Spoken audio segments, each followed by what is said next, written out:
Hello fellow drivers and welcome to a new video from Gota Games. Well, if you don't know me, probably you know this game, Race Formula 90. My name is Alessandro Lala and I designed this game. After this one, we release an expansion number 1, which includes the Monaco track as well as the Spa-Francorchamps track. Well, I'm very happy today to show you expansion number 2. This one includes the Silverstone track as well as the Barcelona track, and in addition has some very cool additional strategies and skills which I'm going to show you in a second.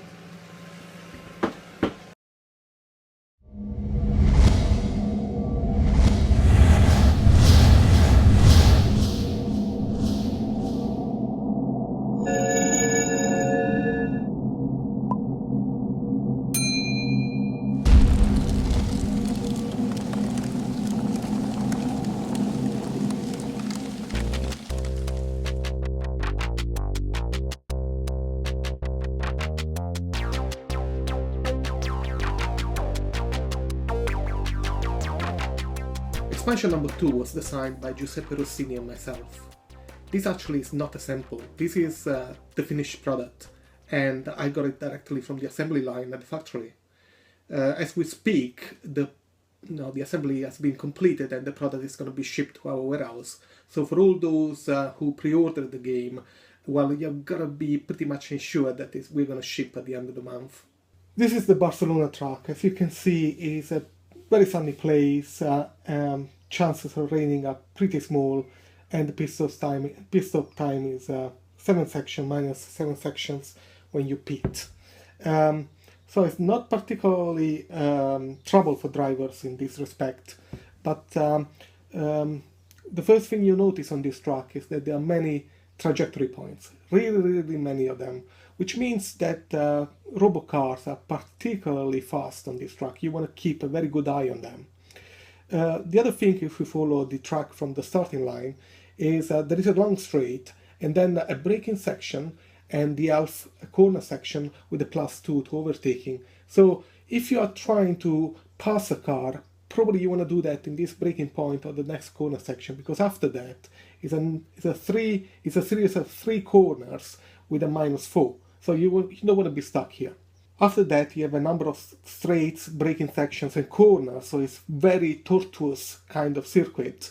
And you will see that there are some good trajectory points, which are called sharp trajectories, for the reason that you have to spend tire points in order to use them. Then you can play a card of any of these 2 colors, so you can play a green or an orange card, or here, for example, you can play a yellow or a green card. But still, you have to pay 1 tire chip in order to use the trajectory. In general, on this track, tire consumption is a pretty big thing. And also, if you look at the track cards, there are many of them which require you to spend tire points. And this fair number of tire symbols means that you have to pay a lot of attention to your pit stop strategy.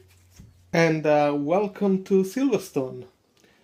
And man, well, this is a difficult track, really it is.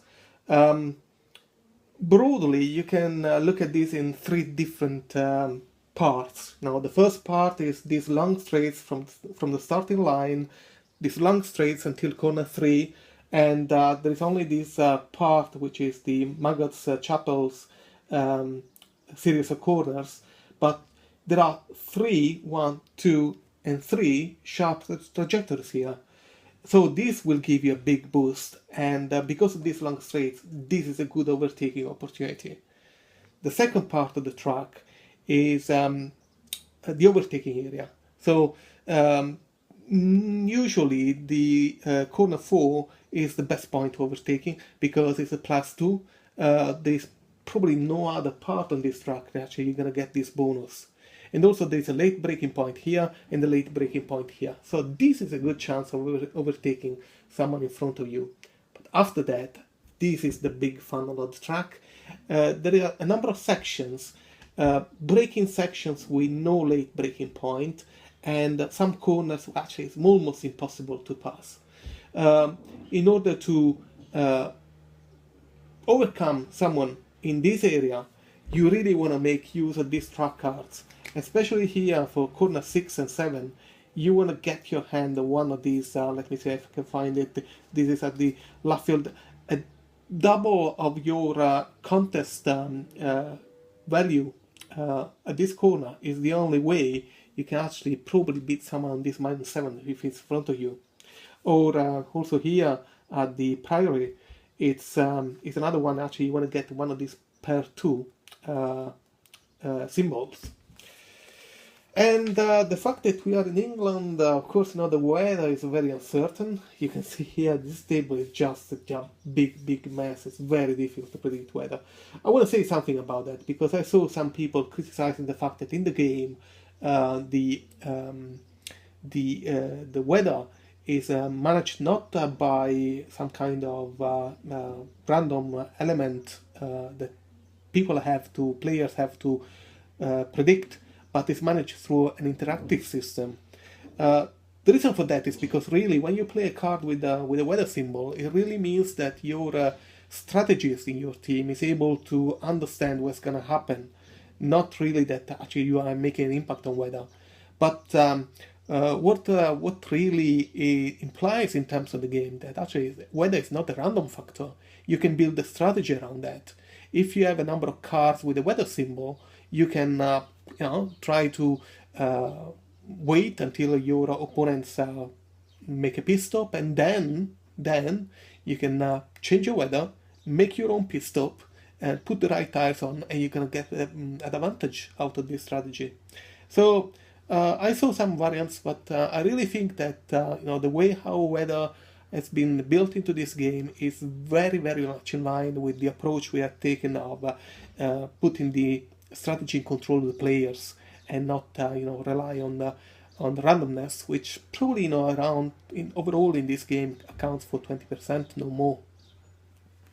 And finally, I would like to introduce you to the new skills and strategies that are in the game. This is the puncher board that is in the box, and there are 6 of each type, 6 of each of the strategies, and 6 each of the skills front to back. We also reprinted the begging wheels strategy because there was a typo in the previous version, and also we reprinted the hazard strategy because there was a rules change in order to bring this strategy more in line, more balanced, in line with the other strategies. How these new strategies work? Well, save fuel allows you to discard a card with a value of +3, +4 or higher in order to draw 2 cards at the beginning of your turn. So it's a very good way of refreshing your hand, but the caveat is that you can only use your low value cards. If you play for movement only +1 and +2 cards, then you can you have a choice. You can either draw a track card, or you can advance your refuel sheet by one space.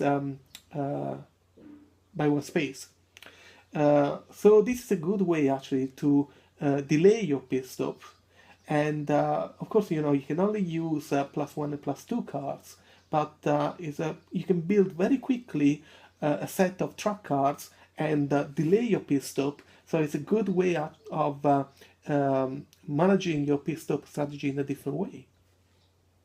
With the push strategy, it's more or less the opposite. You can play a +2 card in combination with any other card. Normally you can only play a +2 in combination with a +1 or another +2, but with this strategy you can, for example, play a +2 with a +4, so making 6 movement points. The drawback is that when you do that, you have to shift your refuel sheet backwards, so actually you are anticipating the time of your pit stop. If you spend 2 tire chips, really 2 tire chips, no cards, then you can also draw a track card. So push really can be used for going pretty fast for a certain number of turns, but you cannot use it for a too long time because it really consumes your car. You spend tire chips, you have to use your best cards, and you really make a final boost before going for the pit stop. Some people use pretty decently the safe fuel and the push with versatile, in that you choose safe fuel at the start, you build your handlebars, you delay a little bit your pit stop, and then you go for push. You change your strategy, go for push, and use everything you have in your hand to boom, make a big gain on your opponents before going for the pit stop. The new skills are wise driving, which is very simple. Basically allows you to once per stint, allows you to completely refresh your handlebars. So similarly to what you do with the pit stop. With the pit stop, you discard down how many cars you want, and then you refill your hand up to the limit. With the wise driving, you can do that during one pit stop and the other. The other one, which is on the back, is the Rain Expert. The Rain Expert skill allows you to, number one, have no penalty in uncertain weather. So very much like robots, you don't have penalties if the weather is between sunny and rain. And also, if you fit rain tires, you get 3 of these blue discs, which allows you to get 1 movement point bonus in each turn, when you spend them. Similarly to soft tires. So Rain Expert is pretty good when actually there is a change of weather in the race, but it's not always guaranteed. So it can be very useful or can be pretty much useless depending on the racing conditions. While actually wise driving is something that you can use all the time. It's especially important if you don't like having situations where you run out of cars, or you have cars that you don't like. Then with wise driving you can refresh your hand at any time. So thanks for watching, guys. I hope you enjoyed this video, and now I think I'm gonna make a solo play with this new expansion. See you soon!